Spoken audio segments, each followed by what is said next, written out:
I suspected my husband was planning a divorce, so I moved my assets. 2 weeks later, he filed, then backtracked when his plan backfired. Hello everyone. Thank you for being here with me today. Before I begin my story, I'd love to know which city you're joining us from.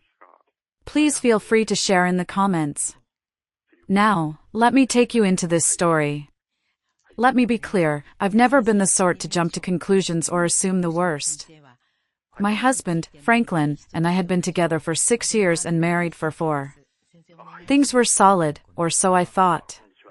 We experienced the typical ups and downs, but nothing that made me think, oh, there's a problem here.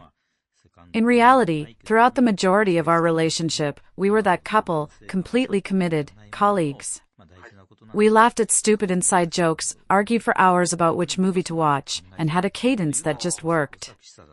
I'd organize elaborate date nights, and Franklin would treat me to my favorite takeout after a long day. It felt effortless, as if we had figured out the whole love thing. That is why what occurred next struck me like a ton of bricks. Franklin worked as a sales director, and I was in marketing, so we both had good salaries. We had just refinanced the house, and we were talking about starting a college fund for our future, distant future, but still. Everything was going according to the plan we'd meticulously laid out. The shift happened around 6 months ago. Franklin had just received a big promotion, and while I was thrilled for him, I noticed a change. At first, it was minor details, things you'd likely miss if you weren't paying attention. He began carrying his phone everywhere. And I mean everywhere. Before this, his phone would sit on the coffee table for hours, and he didn't mind who picked it up. He'd leave it charging by the bed while he made coffee. Now, the phone was a literal appendage. Even when he was only going to the kitchen for a glass of water, or moving from the living room to the bedroom, the phone was in his hand. One day, I made this joke, trying to lighten the mood. What, are you running some secret spy ring now, Franklin? He chuckled, maybe a little too quickly, and added, no, honey. Work's been emailing me a lot. A lot of back and forth with the overseas team. Okay, fine. A promotion meant more responsibility. But a few days later, he created a password. That one caught me off guard because he had never used one before. We both had access to each other's devices. When I casually inquired why, he responded something vague about security and hackers. You know how much sensitive company data I have on here now, Darlene. It's part of the new management rules, he said, not meeting my eyes. I didn't press it since I didn't want to appear paranoid, but it simply felt off. The phone felt like a secret. And it did not end there. He began taking calls outside the room, which he had never done before. It wasn't subtle either. His phone would ring, and he'd say, oh, let me just grab this real quick, before disappearing into the bedroom or outside on the porch. The porch, in the freezing cold. If I inquired who it was, he would just say, just a colleague from work, Darlene. Then I noticed a new habit, keeping his phone face down on the table. I was reaching over to give him the TV remote one night, and my hand nearly brushed his phone. He hastily moved it out of the way. It was one of those blink and you miss it moments, yet it stayed with me. I felt a cold knot start to form in my stomach. I realized I was becoming a detective in my own home, and that thought was horrifying. The phone was the first signal. The distance was the second. Conversations that used to flow easily now felt like pulling teeth. If I brought up future plans, such as where should we go for our anniversary, or do you think we should start saving for a new car, he'd simply nod and say, yeah, we'll see, before shifting the subject. Everything felt temporary to him. It all began to feel like a slow, painful emotional withdrawal. The emotional withdrawal was bad enough, but it was on a random Wednesday that things really clicked into place.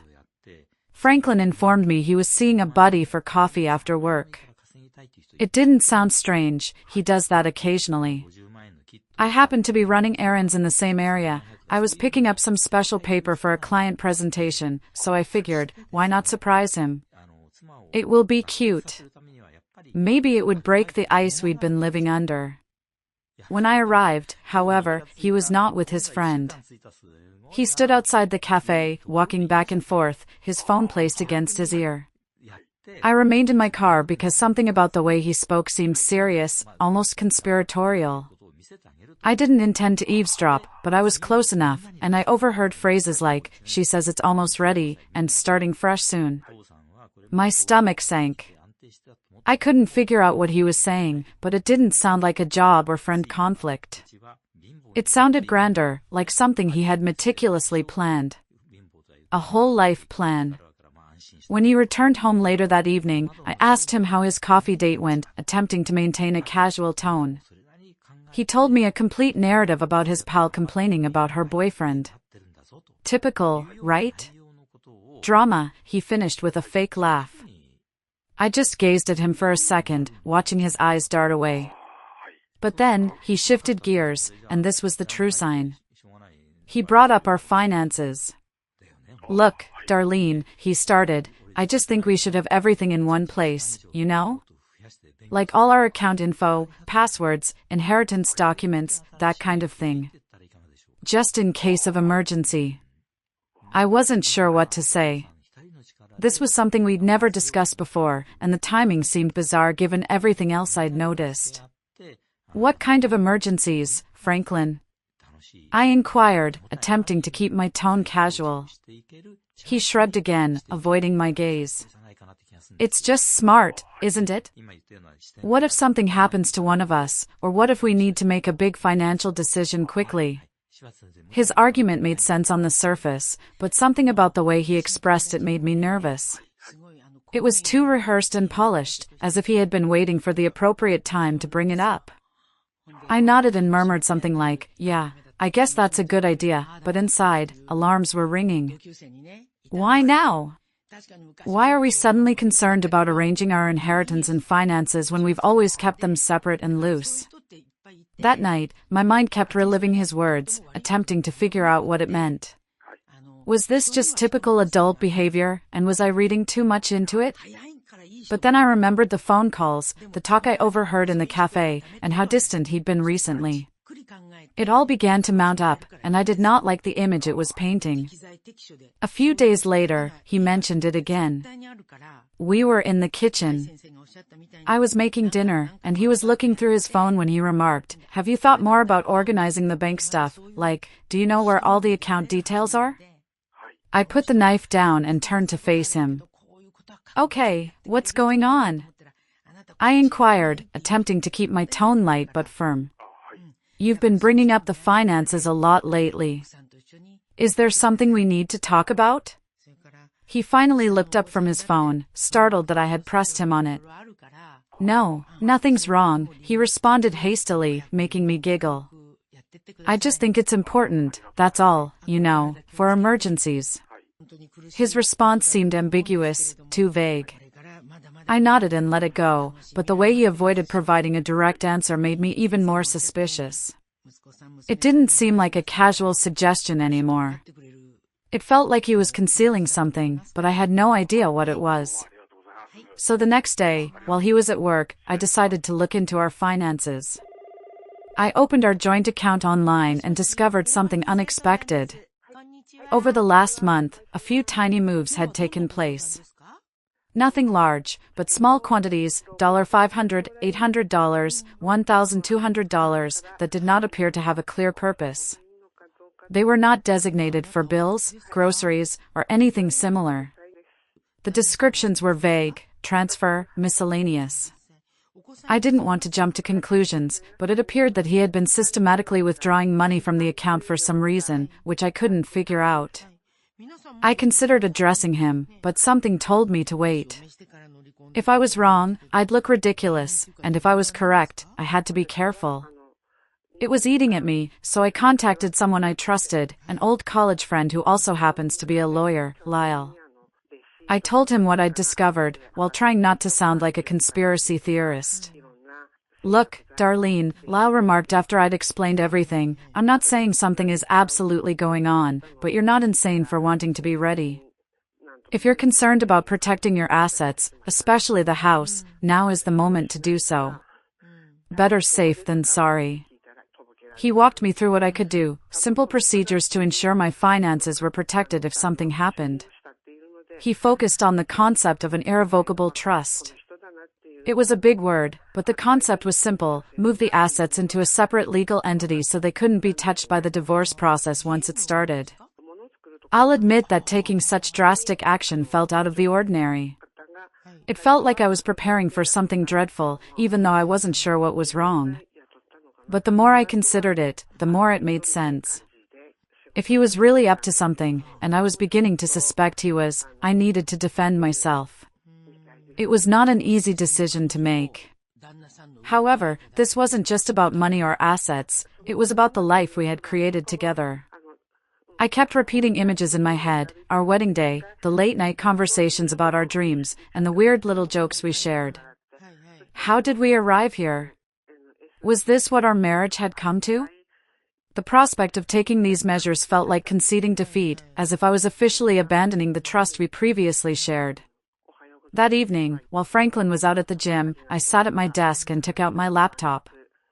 My hand shook as I opened the computer and began browsing through everything: bank accounts, investment accounts, and the property deed.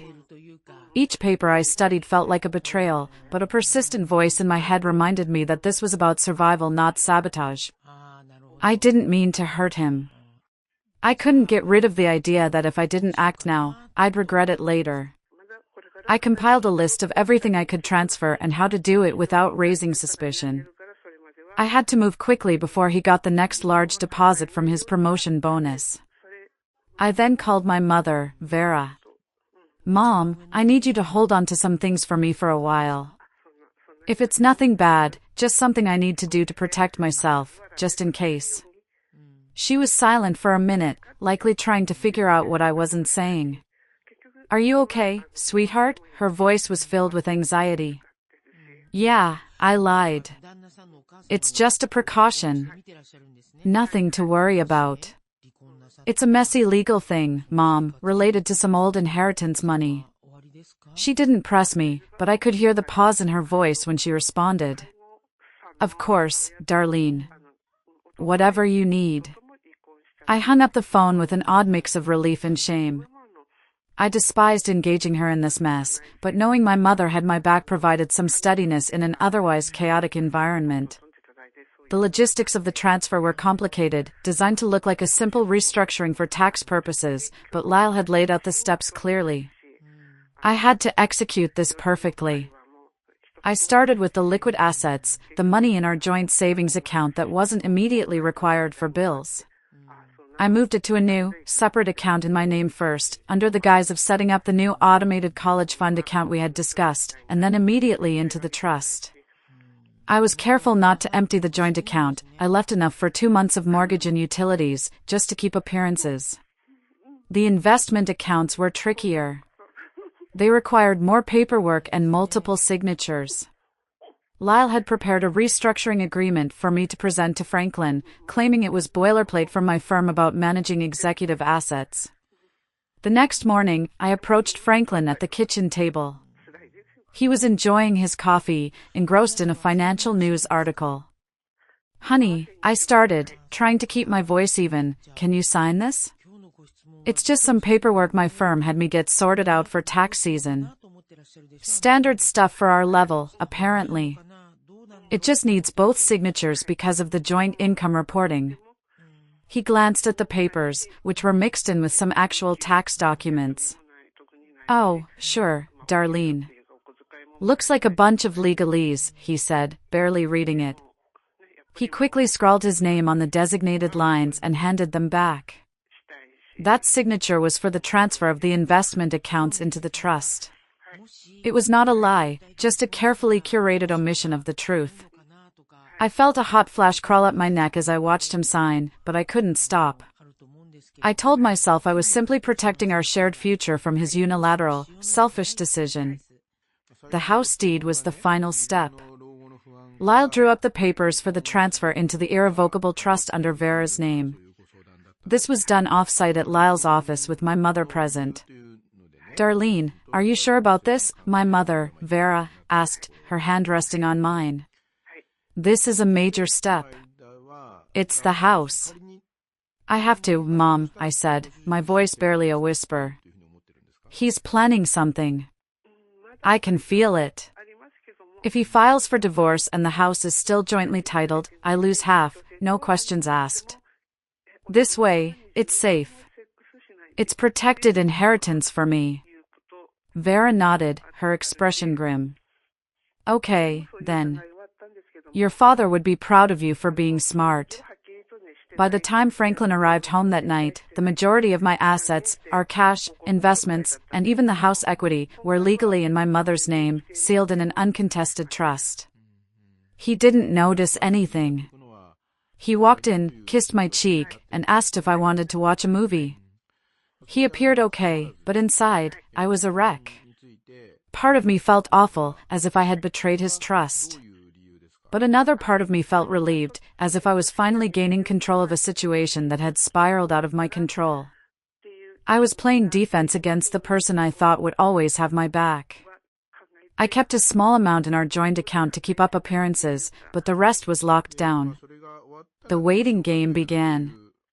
Over the next 3 days, I tried to maintain a normal routine. I didn't want to let him know that anything had changed. Franklin appeared satisfied, even unusually cheery at times. He was relaxed. He offered to cook dinner twice. He even suggested a weekend trip. However, rather than putting me at ease, it increased my suspicion. If he was plotting something, he did an excellent job of concealing it.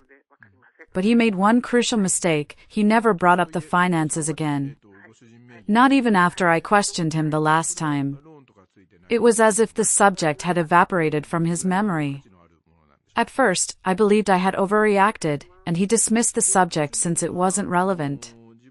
But the more I thought about it, the more I realized he was avoiding it, almost as if he was afraid to bring it up again after I pressed him. I noticed him staring at me a few times, too. It wasn't a loving gaze, it was assessing. As if he was assessing my mood or contemplating whether to say something. Every time I noticed, he'd quickly return his attention to whatever he was doing, his phone, the TV, a book. It was slight, but it was present. It felt like he was waiting for me to bring it up, as if he didn't want to push the issue again. The silence only made me feel more anxious.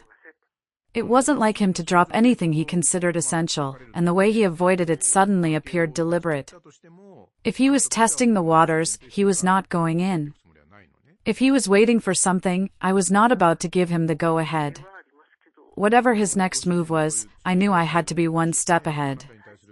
Something was coming, but I didn't know when or how. All I could do was prepare. That night, I made certain that everything was solid. I glanced over the paperwork again, double-checking every aspect of the asset transfers. The house, the savings, the investments, everything was now legally in Vera's name. I even called her to confirm that she had all of the necessary papers. 2 weeks had passed, and everything appeared normal, too normal, frankly. Franklin was acting more loving, even starting to talk about unrelated topics like work or what we should eat for the evening. It threw me off because he'd been aloof for months and avoiding anything more than superficial conversations. Part of me began to question whether I had been overreacting all along. Maybe the strange conduct was merely stress or something I didn't comprehend. But then, one random Friday night, 2 weeks and 1 day after the house was legally protected, he sat me down on the couch, turned off the television, and said, "Darlene, we need to talk." My stomach dropped. I knew what he was going to say before he did. "I think we should get a divorce," he replied, his voice so calm it seemed prepared. It wasn't furious or emotional, it was simply frigid, as if he had told me we had run out of milk. I stared at him, unsure how to respond.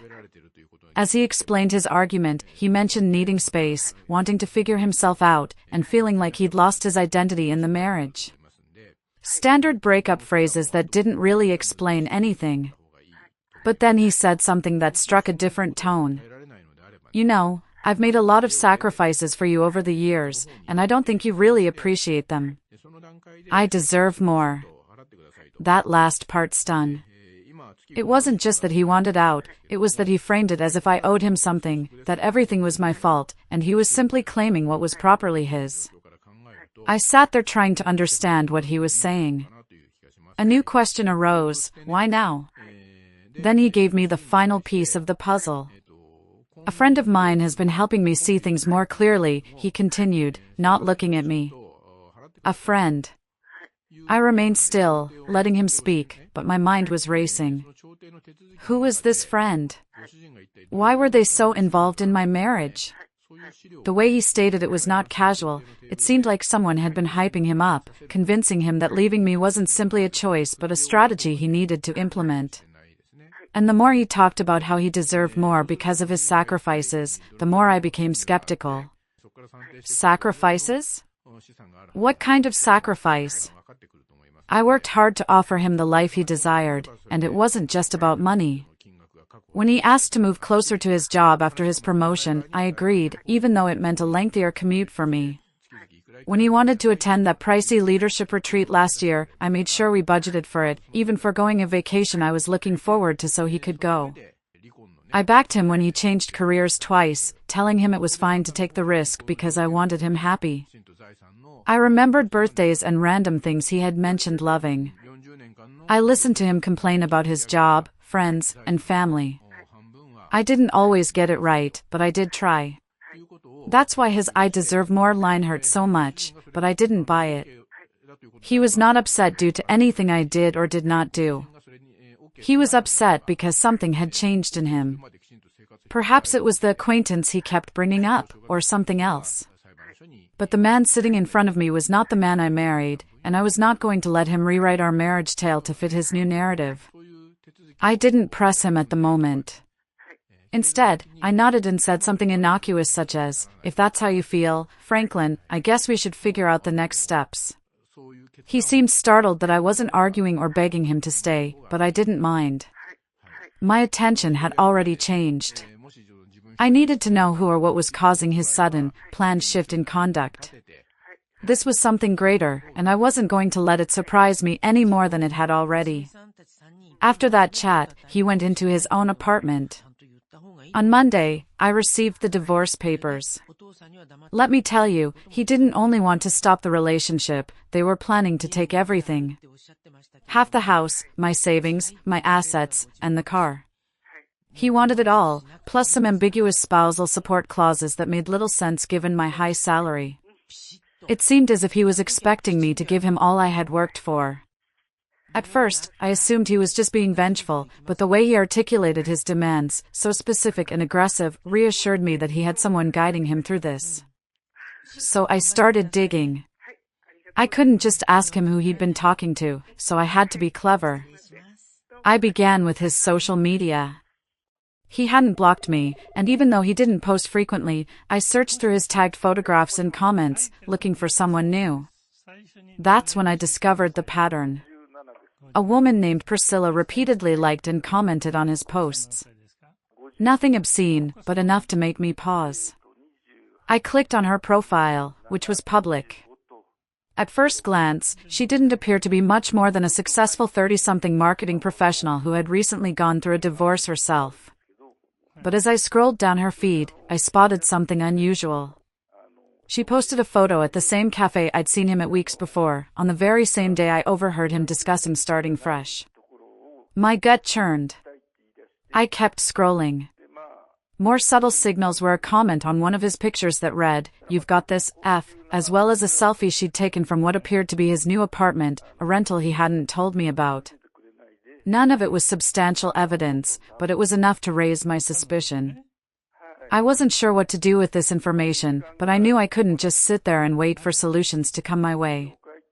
His statement of a friend who helped her get through things remained with me, and I wanted to know who it was. I decided to contact one of our mutual acquaintances, Janice. She and Franklin had been friends for years, so she knew what was going on.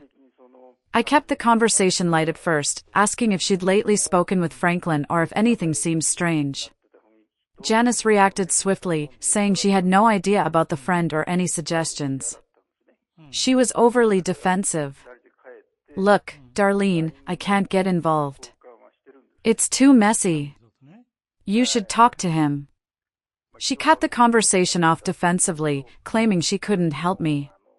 The entire situation felt rushed, as if she was trying to avoid becoming engaged. Not willing to give up, I called another buddy, Emily. I followed the same pattern, stating that I was simply trying to make sense of things. She was apprehensive at first, responding vaguely to my questions. When I pressed her more, she quickly ended the call, leaving me even more skeptical than before. I sat there, frustrated, trying to figure out my next move. My mind was racing. Why were my friends suddenly so protective of Franklin?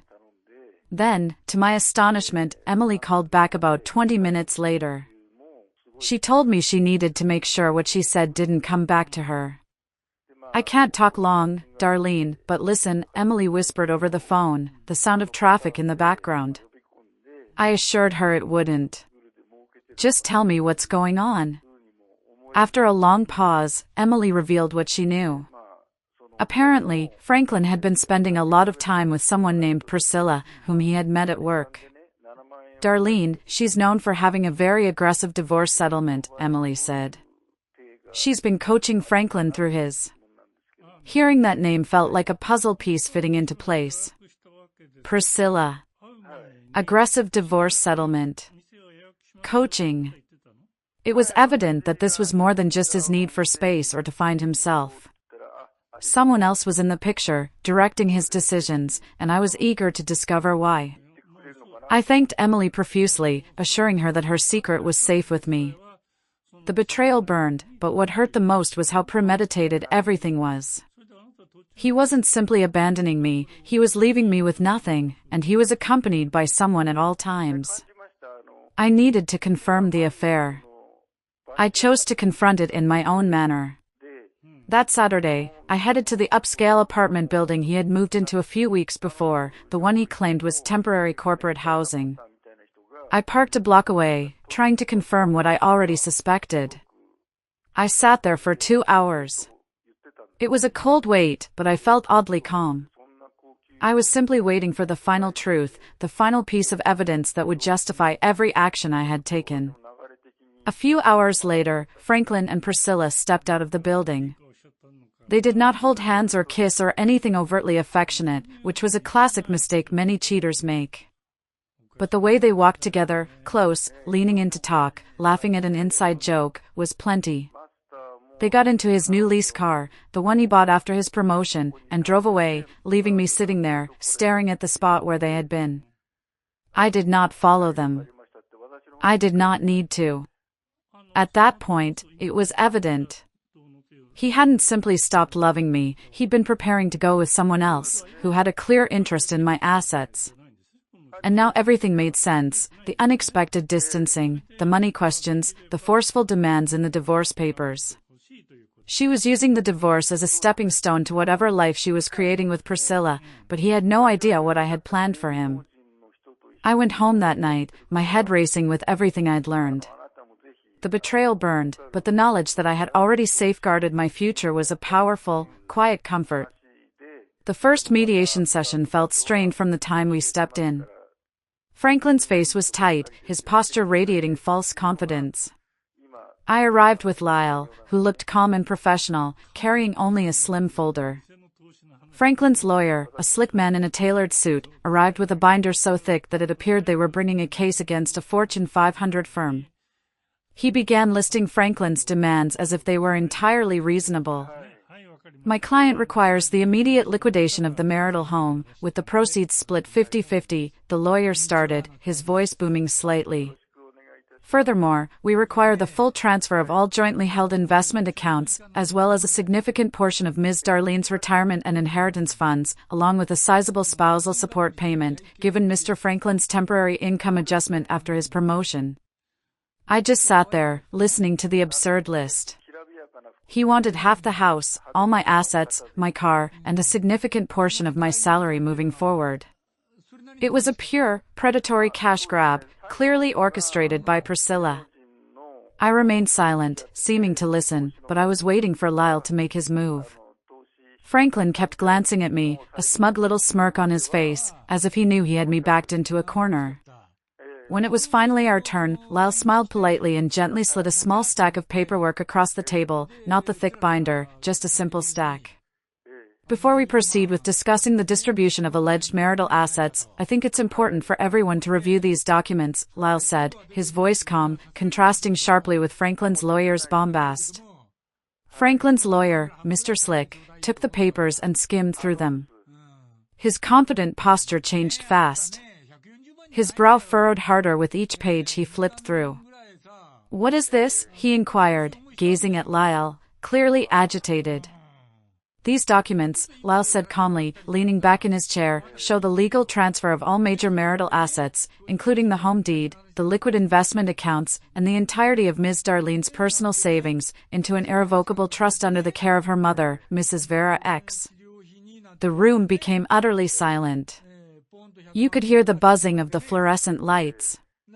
Mr. Slick's face was frozen. He looked at Franklin, confused and frustrated. "You didn't mention this," he stated flatly.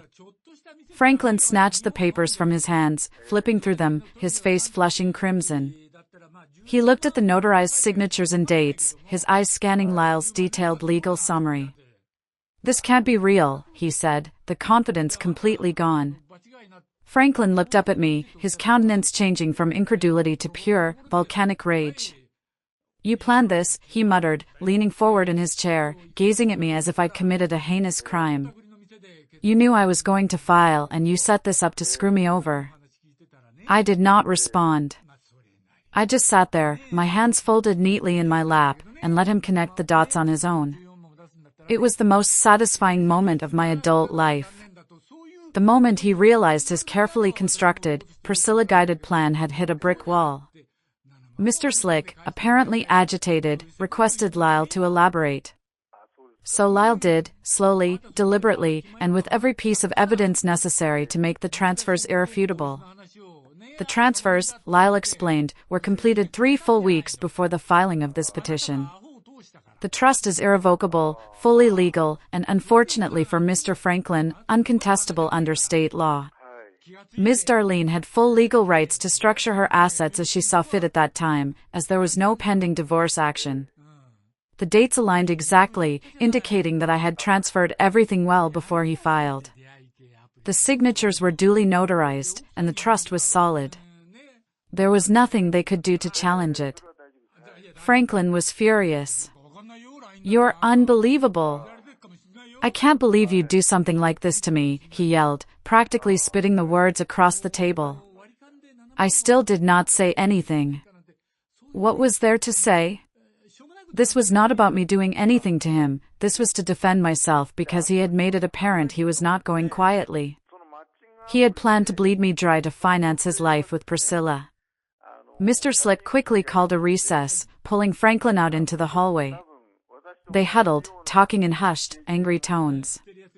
I could see Priscilla's influence draining out of Franklin with every frantic gesture he made. When they returned, Mr. Slick looked defeated.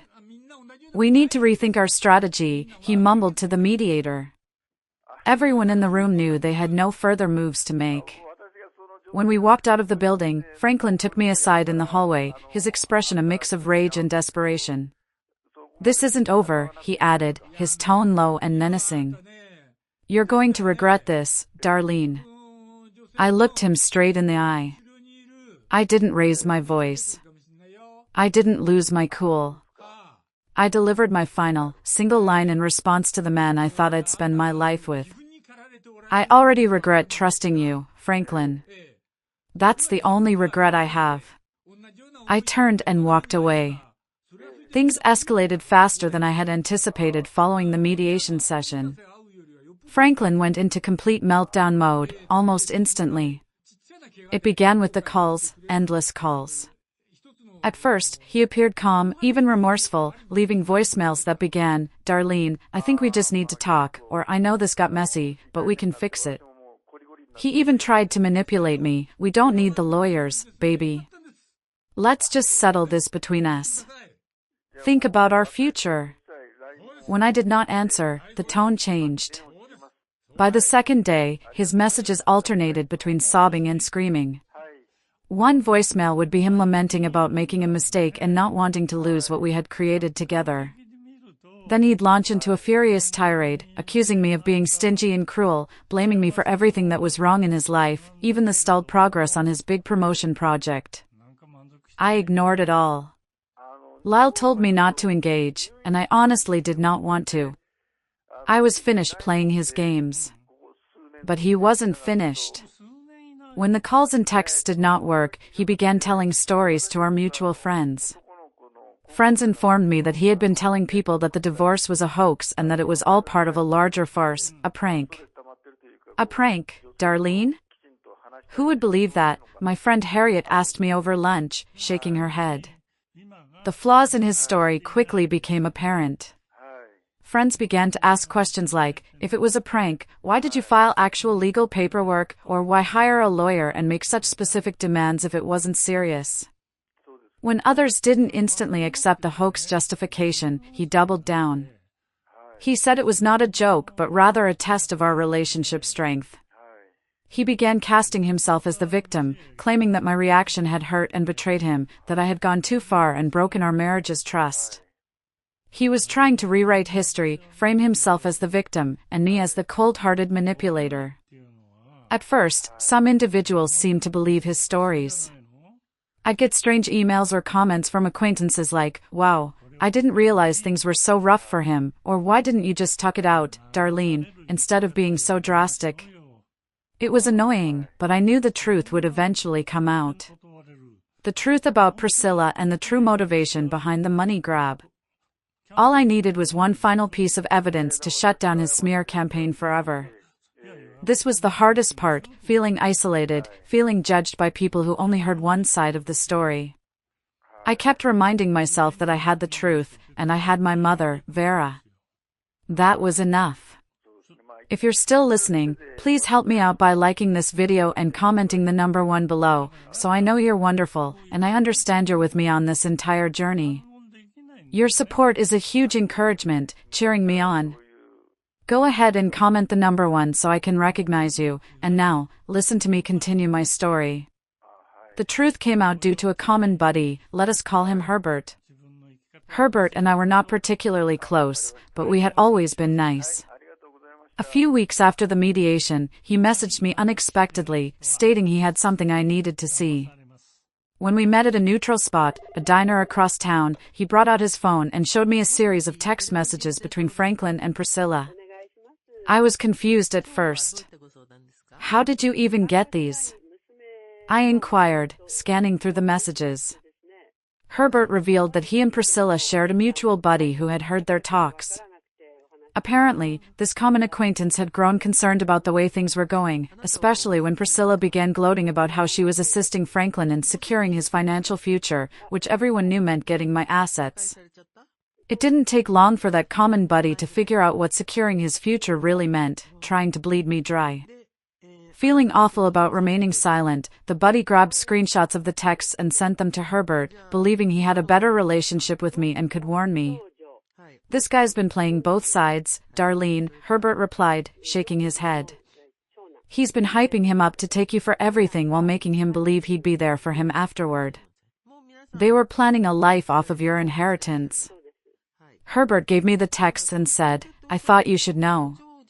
You don't deserve this, Darlene. The texts were terrible. Franklin wasn't just venting to Priscilla about the divorce, he was actively planning his future steps with her, and she was guiding him through them. A message Franklin left read, once the settlement's done, we'll have everything we need. I just need her to agree to the terms, she's so naive she won't even check the paperwork. Priscilla responded, don't back down, make her feel guilty if you have to. She owes you. We'll start fresh once you've got the money. Think about that new investment property. I sat there, staring at Herbert's phone, trying to understand what I was reading.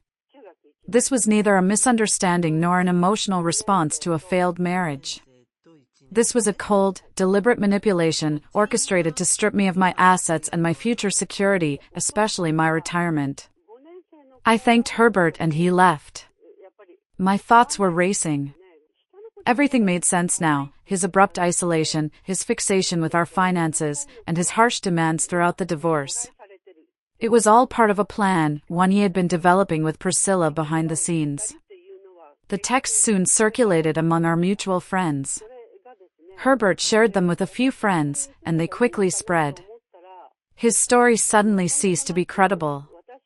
The change was nearly immediate. People who had previously defended Franklin or remained neutral suddenly recognized him for who he truly was. Even his closest allies started to distance themselves. By the time the divorce was finalized, he had only his personal things. His lawyer quietly dismissed his complaint after recognizing there was no legal basis to stand on. All of those bold requests had crumbled under the weight of the documents Lyle had produced, and the trust one had established with my mother, Vera, was unbreakable. Priscilla seemed to vanish as soon as things began to unravel. I wouldn't be surprised if she used him as much as he did me.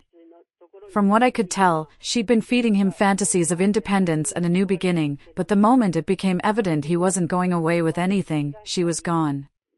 The promotion and the salary meant nothing without my assets.